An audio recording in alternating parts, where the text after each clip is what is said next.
Welcome to the WCTC Library. In this video, we'll go over how to find scholarly journal articles for psychology. When you're on the library website, you can go to Library Guides, and Library Guides are pages that we've created that list all of the best sources for certain topics. So you can go to Library Guides and then scroll down to Psychology. And now we have our guide for psychology resources. And if I'm looking for scholarly articles, I can learn what a scholarly journal is, or I can click on this Articles tab and just start searching. So right here we have a search box that will search a database called PsycArticles, which is a good resource to use to find scholarly articles. I can then enter my search terms here, so if I'm doing something on social media, I can just put that right in. I can also limit my search to the full text if I just want things I can read now, or I can limit it to scholarly peer-reviewed article. So now I have my list of results, so I could start browsing through the articles, or I could limit my results further. So at the top, we do have some ways to limit your results. So we do have the full text button, and that will get you just articles that you can read right away. We also have the scholarly peer-reviewed button, so that will get you articles that are from journals where they're peer-reviewed, and that means other people in the field have looked over that information to make sure it's correct. So if I want scholarly things, I can just click on that. And then we also have the option to limit by date. Right here it says all time, and that's the default, but you could do last 5 years, 10 years, or the last year if you'd like. So maybe I'll do the last 5 years, and for certain fields like health and technology, you might want more recent results.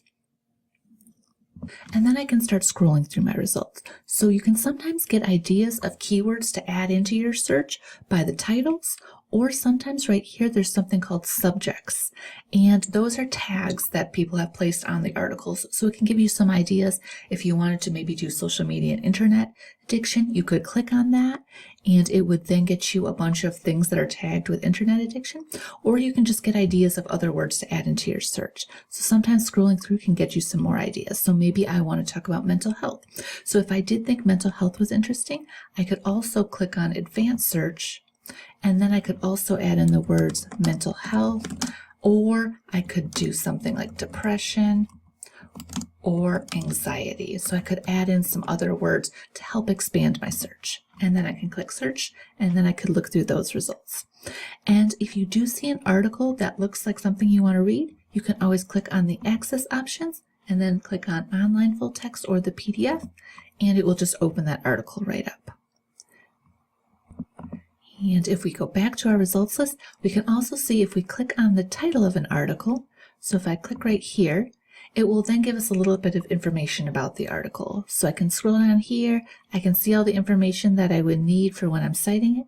And then also they often will have an abstract. So the abstract right here is basically just a summary of the article. So it tells you if it's worth your time to read that. And if we scroll up to the top, we can see right here, there are these little icons, and some of these can be very useful. So if you do find an article that you like, you can always save the link at the top of the page up here, and that will get you back to this article. Or you can also download it, or you can also click on share, and then you can click on email, and you can email it to yourself too if you'd like. There's also the option, if you do need to cite your sources for something, you can click on these little quotation marks, and then choose the style you'd like. Often it's APA style. And then you have your citation, and then you would just double check that to make sure it's correct. And from this page, you can also click on the access options and view the PDF. And when you are in the PDF, it does have those same little icons. They're just moved to the top here. So you still have the options to email it to yourself, to download it, and to cite it. If you have any questions about finding any articles, feel free to reach out to us on the library website.